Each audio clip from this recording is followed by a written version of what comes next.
Selamat sore, Bu. Oke, Floren, makasih.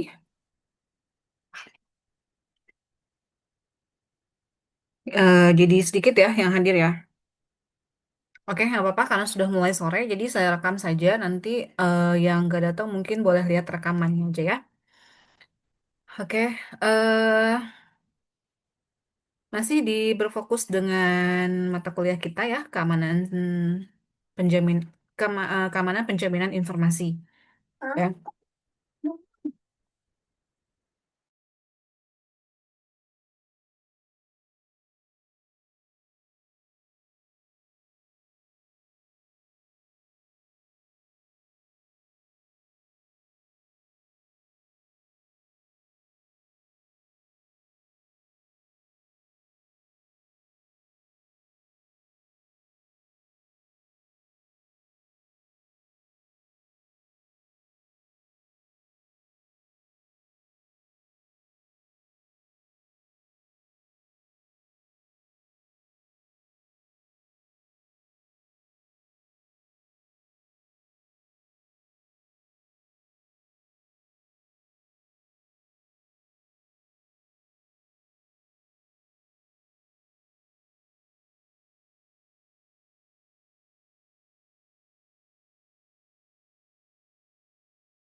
Oke, kita mulai lagi ya. eh Information security atau infosec ya, info security. Ini berfokus pada perlindungan informasi ya. Bagaimana nanti kita memberikan nilai informasi itu eh, masih tetap ya bersifat dengan confidentiality ya. Maksudnya ini adalah informasi yang diberikan itu rahasia ya. Tapi contoh misalkan kita memberikan data kita kepada petugas bank itu ya. Nah, itu juga sama. Nanti petugas bank itu harus merahasiakan data-data kita ya. Nah, itu bersifat confidentiality ya atau confidence ya, bersifat rahasia tapi kita sudah memberikan gitu ya. Beda dengan privacy. Ya, ada privacy, ada confidentiality ya. Kemudian integrity ya, ini data bersifat kesatuan ya, di mana nanti data ini berupa satu kesatuan ya, nanti bisa ber nanti data itu nanti bisa dipakai dengan secara keseluruhan gitu ya maksudnya ya. Kemudian availability ini ketersediaan datanya ya, bagaimana nanti data tersebut ditampung kemudian nanti diberikan lagi, ditransmisikan lagi ya kepada apa, nanti ada informan, ada penerima informasi ya, bagaimana nanti informasi tersebut disampaikan. Nah, di sini mencakup teknologi yang menampung dan mentransfer informasi tersebut ya dengan berbagai mekanisme perlindungan ya, dengan sesuai dengan seperti kebijakan, pelatihan, dan awareness program dan teknologi.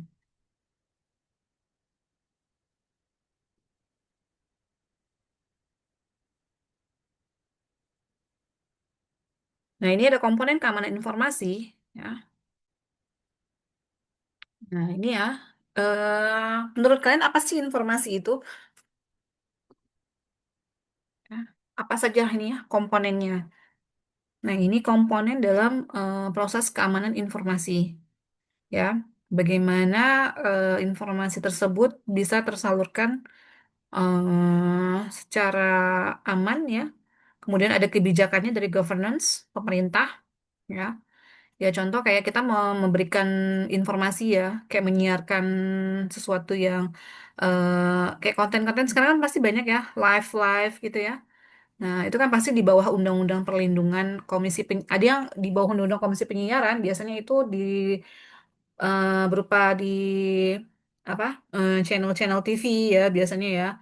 eh nah, yang berupa Misalkan saluran televisi yang memang sudah ada dari dulu ya, kayak SCTV, RCTI. Nah, itu kan memang sudah ada kebijakannya ya. Mereka sudah ada di bawah undang-undang dan memang sudah bisa menyiarkan sesuai dengan ketentuan yang ada gitu dengan saluran-saluran tertentu. Nah, beda dengan siaran-siaran yang seperti live-live ya, yang seperti biasa kita suka ada live TikTok, live di YouTube ya, di Shopee dan lain sebagainya. Nah, itu juga beberapa banyak yang masih belum bisa ada ketentuan undang-undangnya ya. Tapi memang mungkin dan eh, nantinya pasti akan ada bagaimana kebijakannya tersebut dari pemerintah ya. Nah, ini masuknya ke dalam kebijakan ya. Management of Information Security ya. Bagaimana kebijakannya itu? Nah, kebijakan itu meliputi bagaimana nanti computer security ya.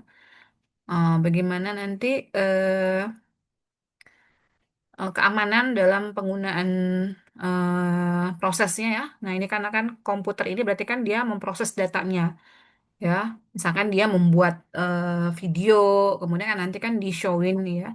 Ini kan berarti kan menggunakan komputer ya, komputer security.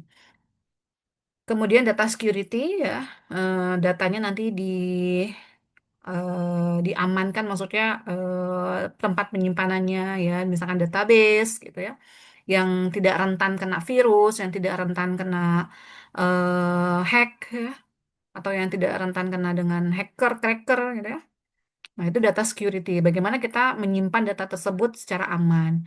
Kemudian network security berarti nanti berhubungan dengan jaringan ya. Bagaimana nanti ketika data sudah siap, kemudian kan disalurkan ya, dikirimkan gitu ya. Nah, itu bagaimana nanti jaringannya itu supaya aman ya. Masuklah ke dalam network security ya.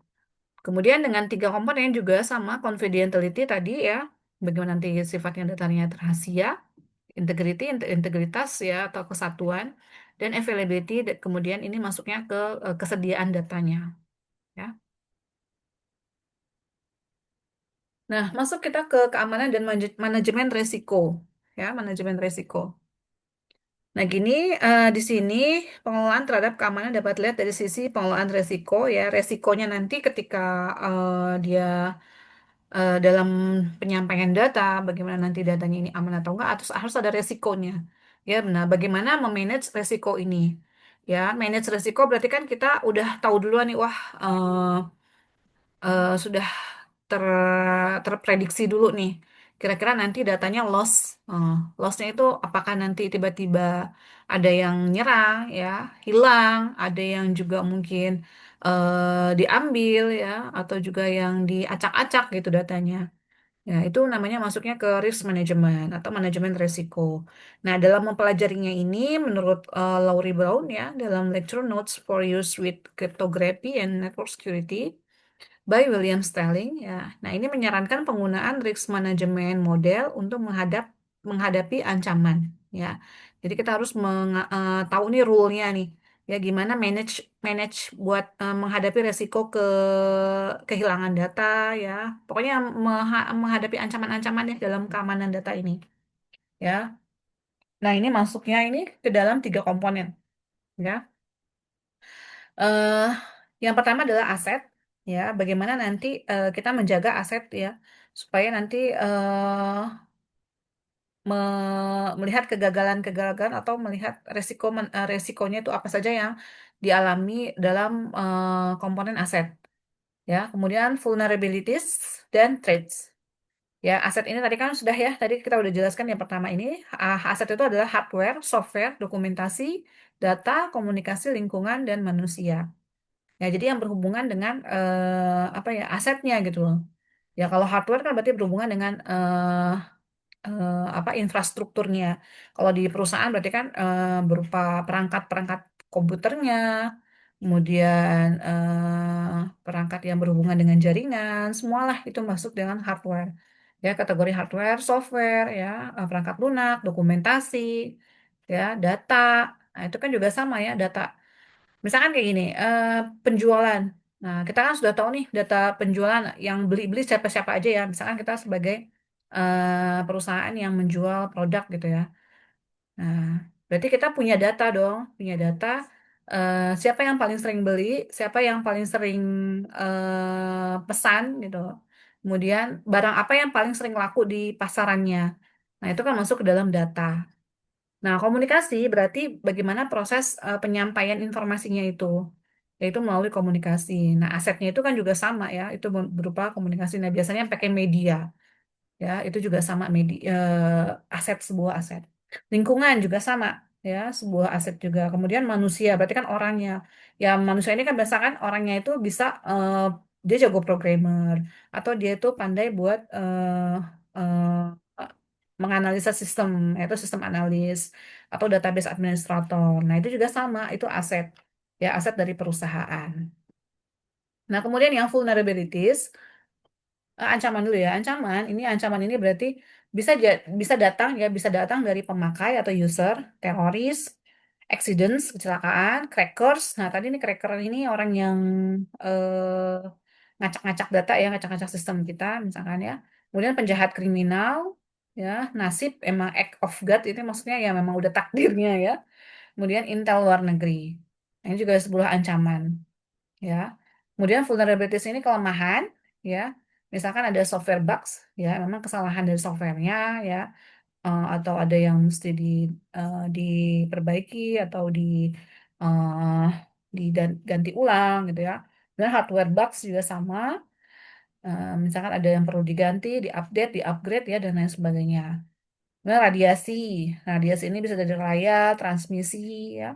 Kemudian tapping ini berarti kan rekaman ya, data yang direkam, crosstalk, kemudian unauthorized user cetakan ya hasil keluarannya hard copy atau print out. Bisa juga dari keteledoran. Nah, ini kelemahan dari sistemnya nih, bisa jadi orangnya ya. Misalkan dari operatornya salah ngirim, salah ngasih harga, salah upload data ya. Itu kan kita juga nggak tahu ya kelemahan-kelemahannya itu ya. Kemudian cracker via telepon. Kemudian storage media. Nah, storage media juga sama nih. Misalkan datanya penuh, kita nggak bisa upload data, ya. Berarti kan mesti sistem pengcloud gitu ya. Nah, itu masuk ke dalam vulnerabilities kelemahan, ya, kelemahan dari keamanan informasi. Nah, key konsepnya, tiga konsep tadi ya, ini key konsep ya, sama confidentiality, berarti kan hanya mereka yang mempunyai hak istimewa yang memadai yang dapat mengakses informasi tertentu. Jadi, maksudnya gini, kita kan misalnya data kita berikan kepada petugas bank. Berarti petugas bank itu harus menyimpan data rahasia kita, ya. Nah, ini informasi yang kita berikan. Nah, ini maksudnya confidentiality, ya. Jadi informasi rahasia yang kita beritahukan ke orang lain, ya. Tapi masih tetap itu rahasia, ya. Beda dengan privacy. Privacy itu mungkin hanya kita saja misalkan yang tahu gitu ya. Nah, ini confidentiality model ada menurut Bell Lapadula ya. Ini no write down and no read up. Ya, maksudnya itu tidak perlu dituliskan dan nggak dikasih tahukan gitu ya. Kemudian misalkan berupa eh, warna ya, misalkan ada warna merah, orange ya. Itu modelnya ya, model model dalam confidentiality. Ya, jadi hanya orang-orang tertentu saja yang tahu gitu. Oh, ini ternyata ini apa namanya? Informasi nih, cuma informasinya rahasia, dikasih tahunya ini ada ada sinyalnya gitu misalkan, atau ya ada datanya ketahuan, oh orange, oh berarti maksudnya ini. Oh, merah apa gitu ya. Kemudian beberapa ancaman hackers ya, tadi ya masquerades. Nah, ini pengguna tidak resmi, ya usernya tidak resmi ya, pembunuhan karena tidak dilindungi, lance, terus Trojan horse ya, virus ya. Nah, ini jadi bagaimana kita menjaga sistem confidentiality ya. Nah, ini dengan beberapa ancaman yang akan ada nantinya gitu dari hackers, masquerades, ya, kemudian pengguna yang tidak resmi. Nah, ini kemudian key konsep untuk integrity. Bagaimana kita menjaga integritas ya, keutuhan data ya.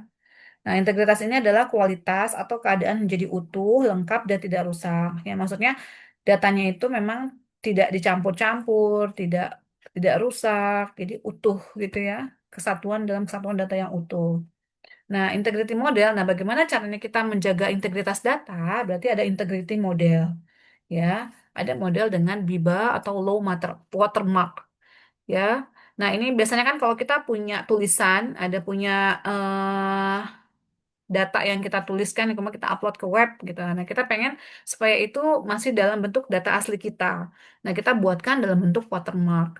Ya, misalkan kita tuliskan created by, gitu. Misalkan created by Florentina gitu. Berarti nanti di setiap paper, misalkan jurnal kita atau paper makalah kita, itu kita tulisin di setiap halaman itu created by Florentina. Nah, jadi nanti orang pada saat download masih ada tulisannya kita juga gitu, masih ada tulisan create by-nya gitu. Jadi nggak hilang. Jadi maksudnya adalah watermark yang memberikan tanda gitu ya, memberikan tanda di dalam data kita. No write up and no write down. Ya, mungkin tidak bisa ditulis ulang. Jadi kan nggak bisa diapa-apain tuh, nggak diapa-apain, nggak bisa diapa-apain kan, nggak bisa diedit-edit, nggak bisa dihapus ya, hanya bisa dibaca aja gitu. Kemudian ini menurut Clark Wilson, separation of that duty ya, mungkin ke gimana jenis pekerjaannya ya, bagaimana model kerjaannya. Ya, kemudian masalah lainnya origin integrity dan data integrity. Ini maksudnya keaslian data ya, original ya. Kemudian dan data data integrity, data kesatuannya. Key konsep untuk availability ya, bagaimana nanti ketersediaan data ini. Ketersediaan informasi ini berarti bahwa pengguna, baik orang atau sistem lain, memiliki akses yang sama, ya. Kemudian nanti bisa digunakan, ya. Misalkan ada user yang sama, kita bisa mengakses data, bisa upload, update, hapus, ya. Nah, ini juga sama masuknya ke availability. Nah, ketersediaan tidak menyiratkan bahwa informasi tersebut dapat diakses oleh pengguna manapun. Jadi bisa dipakai oleh user manapun, ya. Tapi hanya user yang berwenang saja yang bisa. Ya, misalkan hak aksesnya itu kita berikan gitu ya. Misalkan ada user password. Ya, lanjut ada key concept ya. Key concept ini ada beberapa ya. Nanti kita jelaskan lagi ada confidentiality, integritas, availability, survivability, accountability, privacy. Nah, ini agak ada kesamaan confidentiality dengan privacy ya. Authentication, authorization, accountability, dan assurance. Ya, authentication ini biasanya kan ada data autentik ya, yang dikenali ya. Terus authorization ya. Nah, prinsip manajemen keamanan informasi dikenal dengan 6 PS ya. Planning, ya 6P lah ya, planning, merencanakan ya, bagaimana kita merencanakan supaya informasinya itu aman ya. Berarti kita harus membuat planningnya dulu, ya konsep aliran datanya itu nanti dari mana ke mana, ya sistemnya nanti gimana. Ya kalau misalkan kayak sistem penjualan tadi, berarti kan kita menjualkan produk dari awal kita membuat produk ya, kita memesan bahan baku ya, kemudian nanti ada sistemnya gitu ya, nanti oh ini pembuatan bahan baku udah masuk di bagian pembuatan ya barang gitu, misalkan manufacturnya ya, bagian gudang lah ya, kemudian setelah itu masuk ke dalam proses berikutnya ya, barang jadi kemudian nanti dimasukkan ke dalam stok barang, kemudian stok barang nanti mungkin kemudian nanti kita masukkan ke dalam transaksi, ada yang beli misalkan, nah nanti bisa dicek dari transaksinya stoknya ada apa enggak, kemudian nanti masuk ke dalam nota ya, nota sampai keluar ke laporan penjualan. Ya, nah itu maksudnya ke planning. Bagaimana nanti kita memproses planningnya tersebut. Ya, polisi ini berarti memuat dengan kebijakan, kebijakan dalam proses keamanan informasinya. Ya, nah, program juga sama. Berarti sistem yang kita buatkan di dalam keamanan informasinya ini ya. Soalnya contoh tadi misalkan dalam proses penjualan ya. Nah, bagaimana nanti programnya itu, sistemnya itu bekerja dengan baik ya secara keseluruhan. Kemudian protection people ya. melindungi orang-orangnya ya, memprotek gitu ya. Kemudian orang-orangnya, people ya, people ini bisa juga dari sumber dayanya, pekerjanya, bisa juga ke customer. Ya, kemudian project management, ya ini project management berarti bagaimana nanti supaya nanti tuh sistemnya itu eh, dalam proses penjualan itu ada barang yang dijual yang kemudian laku, kemudian nanti bagaimana nanti dia memplanningkan, memproject supaya apa sih namanya ya, barang tersebut yang nanti kita jualkan itu akan laku dan kemudian ada feedbacknya gitu dari orang tersebut. Kenapa dia suka, kenapa dia seneng gitu dengan barang yang kita jualkan. Ya, nah ini info security planning ya. Nah ini tadi ya, yang planning tadi ya. Nah, rencananya itu masuknya ke incident response ya. Bagaimana nanti menanggapi adanya incidents ya. Kemudian business continuity ya, adanya bisnis yang keterlanjutan ya, disaster recovery. Bagaimana nanti kita adanya apa? Misalkan ada meng, eh, apa ya, mengrecovery gitu ya data tersebut ya. Polisi ini berarti kebijakan ya, kemudian personal ini berarti orangnya ya. Bagaimana personalnya ya masuk ke dalam sumber daya juga SDM-nya maupun juga ke customer-nya ya. Nah, teknologi roll out ya, yang penggunaan masuk teknologinya, kemudian risk management, resiko manajemen dan program keamanan termasuk pendidikan, pelatihan dan awareness. Ya, jadi bagaimana nanti kita mau membuatkan pelatihan-pelatihan, seminar gitu ya. Nah, ini masuknya ke dalam planning. Kan sama ya. Jadi kita harus menyiapkan gimana proses dalam sebuah organisasi itu eh, bisa apa aman gitu ya sebenarnya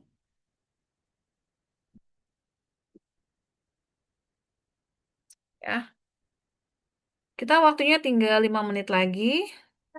Polisi ini kebijakan tadi ya sudah saya jelaskan bagaimana nanti kebijakannya itu ada kebijakan umum ya tentang kebijakan keamanan perusahaan, kemudian kebijakan keamanan khusus ya, contohnya email, penggunaan internet ya.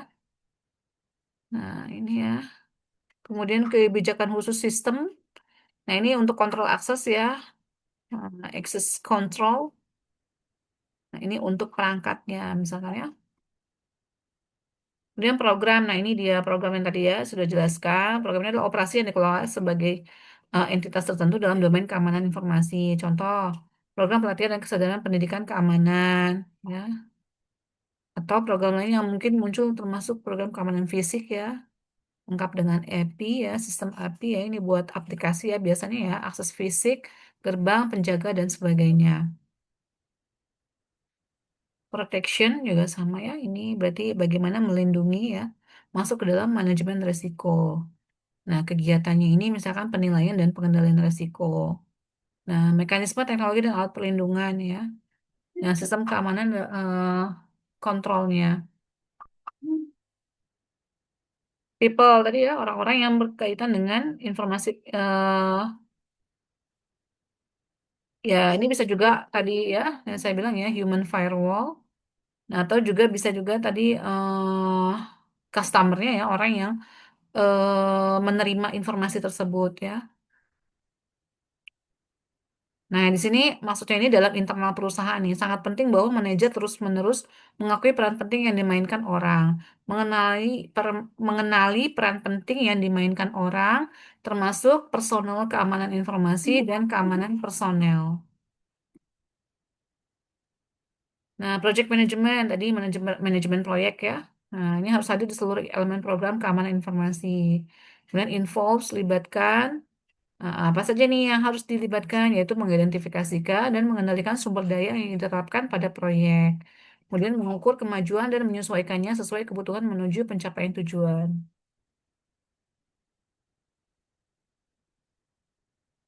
Nah, ini aspek dari keamanan jaringan ya.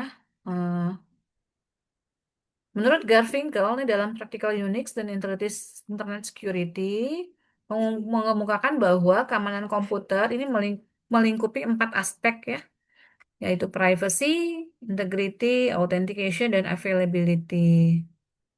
Ya, selain itu ada kaitannya dengan electronic commerce, e-commerce yaitu access control dan non-repudiation. Non-repudiation. Nah, ini privacy tadi ya. Pasti memang aspek ya. Nah, ini menurut beda lagi nih. Ini menurut Garfinkel. Ya, ini dalam bukunya ini Practical Unix dan Internet Security.